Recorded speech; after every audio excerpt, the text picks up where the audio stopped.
Michigan v. Environmental Protection Agency, 576 US___, 2015, was a landmark United States Supreme Court case in which the court analyzed whether the Environmental Protection Agency must consider costs when deciding to regulate, rather than later in the process of issuing the regulation. Writing for a 5-4 majority, Justice Antonin Scalia held that the EPA must consider costs and that it interpreted the Clean Air Act unreasonably when it determined that it did not need to consider costs when it issued a finding that it was necessary and appropriate to regulate. Critics of the Environmental Protection Agency praised the court's decision, while other commentators criticized Justice Scalia's decision to ignore health impacts in his opinion. Some commentators suggested that the decision may derail President Barack Obama's climate change agenda entirely. Background: National Emission Standards for Hazardous Air Pollutants Program. In 1990, Congress amended the Clean Air Act to create new regulations for over 180 different kinds of hazardous air pollutants emitted from stationary sources.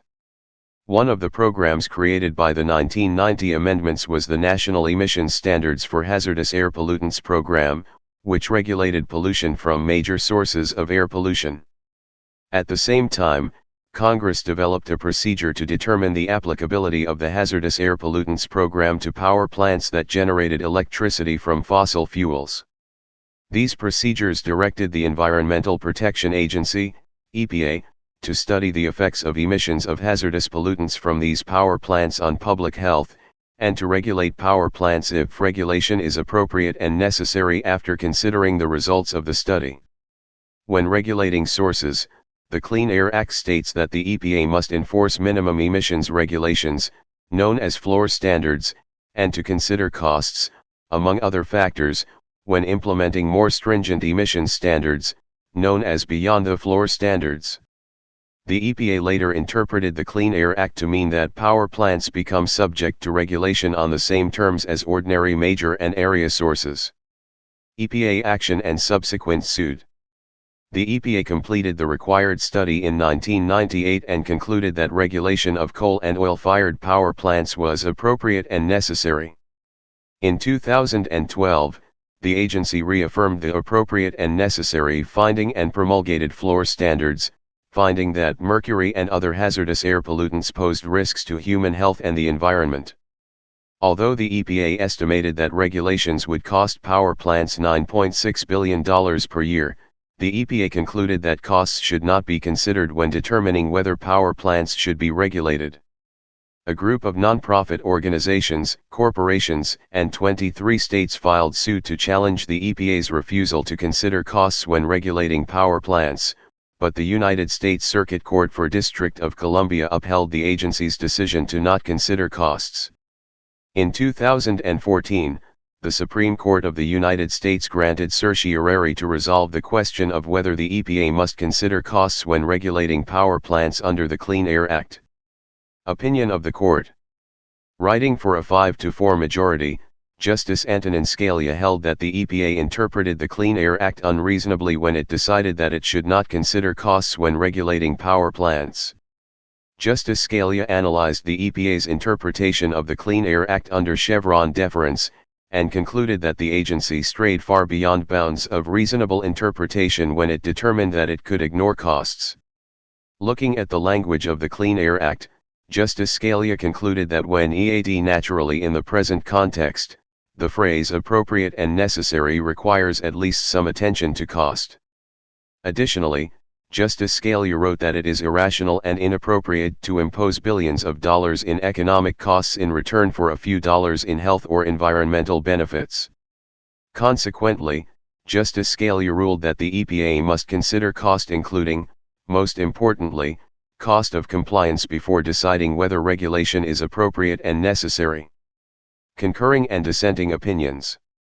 Justice Clarence Thomas wrote a separate concurring opinion urging the court to re-evaluate the extent to which it defers to agency interpretations of statutes.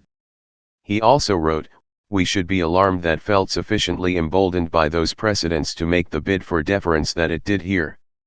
Justice Elena Kagan wrote a dissenting opinion in which she argued that the EPA did, in fact, consider costs and benefits when implementing regulations, which include $80 billion in quantifiable benefits and as many as 11,000 fewer premature deaths annually, along with a far greater number of avoided illnesses. Additionally, Justice Kagan concluded that the EPA acted well within its delegated authority when it implemented regulations for power plants. Commentary and analysis. Commentators have observed that critics of the EPA heralded the court's decision. However, some commentators have criticized Justice Scalia's decision to not consider health benefits in his opinion. One analyst wrote, "Hundreds of thousands of people might have lived longer if regulations on mercury and other coal pollutants had not been tied up in court battles." Some commentators also suggested the court's ruling may ultimately force other agencies to consider costs when promulgating and implementing regulations. Analysts also noted that the court's decision may well leave the Obama climate agenda in tatters. Response from the Environmental Protection Agency. Despite the court's ruling, EPA spokeswoman Melissa Harrison reported to the New York Times that the agency plans to move forward with the rule.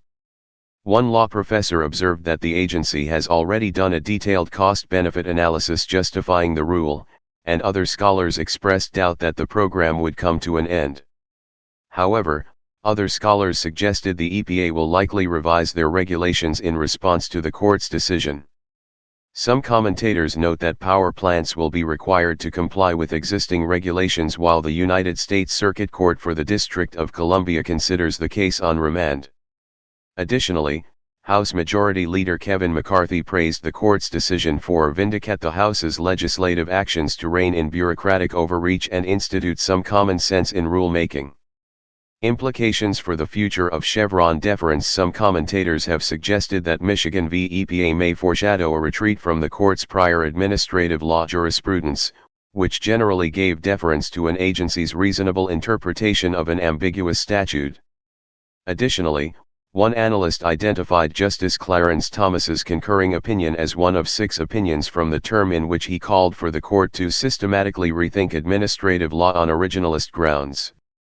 Justice Thomas's doctrinal shift was described as the beginning of Justice Thomas's originalist turn in administrative law, where he questions whether the court's delegation jurisprudence has strayed too far from our founders' understanding of separation of powers.